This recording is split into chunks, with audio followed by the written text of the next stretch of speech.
BRS 25 ఏళ్ల రజతోత్సవ వేడుకలకు జాతరలా కూడా బీఆర్ఎస్ శ్రేణులు కదిలి వెళ్తున్నారు. ఇక మాజీ మంత్రి దయాకర్ రావు నేతృత్వం లోపల కోలాటాలు, డప్పు చప్పులు, బతుకమ్మలు, ఎట్ల బండ్లతో కూడా ఒక జాతరను తలపించే విధంగా రజతోత్సవ సభకైతే ప్రస్తుతం శ్రేణులు తరలి వెళ్తున్నారు. ప్రస్తుతం మనతో మాజీ మంత్రి ఎర్రబెల్లి దయాకర్ రావు గారు. సార్ నమస్తే. ఏంది ఒక పండుగ బీఆర్ఎస్ రజతోత్సవ సభ, అసలు ఏంటి, ఏం చెప్పదలుచుకున్నారు తెలంగాణ ప్రజలకు? మన ఇళ్ళల్లో దసరా పండుగ, సంక్రాంతి జరుగుతూ ఉంటాయి, సద్దులు, బతుకమ్మ జరుగుతూ ఉంటాయి.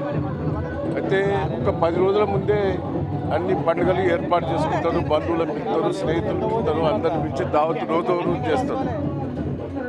పెళ్ళిళ్ళైనా కూడా దాదాపు 10 రోజులు, ఓ రోజు పెళ్లి పిల్ల కానీ, ఓ రోజు పెళ్లి పిల్లను ఇట్లా రోజు కార్యక్రమం చేసుకొని అందరికి సహాయం చేస్తూ ఉంటారు.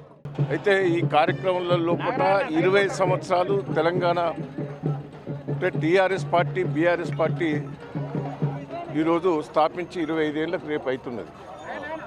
టీఆర్ఎస్ పార్టీ స్థాపించినప్పుడు తెలంగాణ ఉద్యమం ఎట్లా జరిపింది? ఊరూరా ఇంటింట జరిగింది. ఆ ఉద్యమం లోపల చాలామంది ప్రాణత్యాగాలు చేశారు, జైల్లో పోయారు, ప్రాణాలు తెగించి పనిచేశాడు కేసీఆర్ గారు. ఉద్యమకారులు చాలామంది ఉన్నారు. రాజకీయాలు అతీతంగా చేశారు. ఇప్పుడు నేను తెలుగుదేశంలో ఉన్నా, నేను తెలంగాణ కోసం ఢిల్లీలో ధర్నా చేసిన, ఇక్కడ ధర్నా చేసిన, జైలుకు పోయినా, అన్ని తీర్లు అయినా. అట్లా కాంగ్రెస్ పార్టీలు కూడా ధర్నాలు చేశారు, వివిధ పార్టీ వాళ్ళు కూడా ధర్నా. బీజేపీ వాళ్ళు కొంతమంది చేసినారు, కొంతమంది చేయలేదు. తెలుగుదేశంలో కూడా కొంతమంది చేసినారు, కొంతమంది చేయలేదు. ఇదే రేవంత్ రెడ్డి గారు ఉన్నారు, అనొద్దు కానీ. సరే, ఇప్పుడు అందరు కూడా నేను ఒకటే, తెలంగాణ ఉద్యమం, తెలంగాణ పార్టీ, బీఆర్ఎస్ పార్టీ నేను ఒకటే అందరినీ రిక్వెస్ట్ చేస్తున్నా, ఏ పార్టీ అనేది చూడకుండా తెలంగాణ సాధించిన కేసీఆర్కు స్వాగతం చెప్పేందుకు రావాలి. ఇది 25 సంవత్సరాల ఉత్సవాలు, ఇది ఒక పండుగ వాతావరణం. నాకు తెలిసిన కాడికి కాంగ్రెస్ పార్టీ వాళ్ళు కూడా చాలామంది ఫోన్లు చేస్తారు. సరే, మేము కాంగ్రెస్ పార్టీ అయినా కూడా 20 సంవత్సరాల ఉత్సవం కేసీఆర్ చేపట్టి తెలంగాణ వచ్చింది, మేము కూడా అటెండ్ అవుతామని అంటున్నాం. అదొక పెద్ద విజయం. నేను ఒకటే, ఈ ఉత్సవాలను మేము వారం రోజుల బట్టి, 10 రోజుల బట్టి దాదాపు చూస్తూనే ఉన్నారు. నిన్న ఎడ్ల బండ్లు, 100 ఎడ్ల బండ్లతోటి, మొన్న కూడా ఎడ్ల బండ్లతోటి, రేపు కూడా ఎడ్ల బండ్లతోటి, ఇట్లా పెద్ద ఎత్తున రైతులు కూడా మద్దతు తెలుపుతారు. మహిళలు కూడా పెద్ద సంఖ్యలో వస్తున్నారు.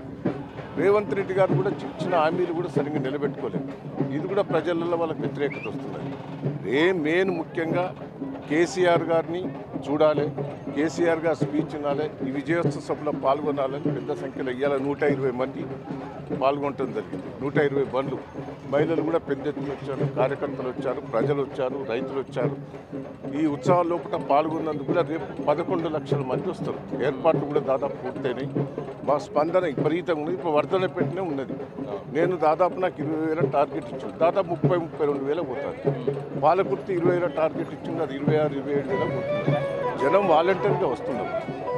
కార్యకర్తల స్పందన, ప్రజల స్పందన విపరీతంగా ఉన్నది.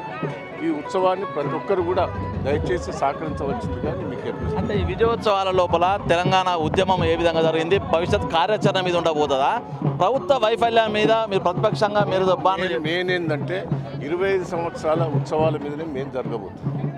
సరిగా మేము కొంత ప్రభుత్వం కూడా ఫెయిల్యూర్స్ కూడా చెప్తాం, కానీ నేను విజయోత్సవం 25 ఏళ్ళ పోరాటం తెలంగాణ సాధించుకున్నాం. ఏ రూపంగా సాధించాలి, ఏ పోరాటమే ముఖ్యంగా ఉంటుందని కూడా ఈ సందర్భంగా తెలియజేస్తాం.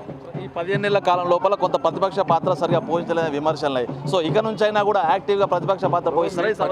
15 ఏళ్ళ నుంచి చెప్తున్నాం, ప్రజల అండ ఉంటున్నాం. మేము కూడా కొంత టైం ఇవ్వాలని ఊరుకోబడతాను.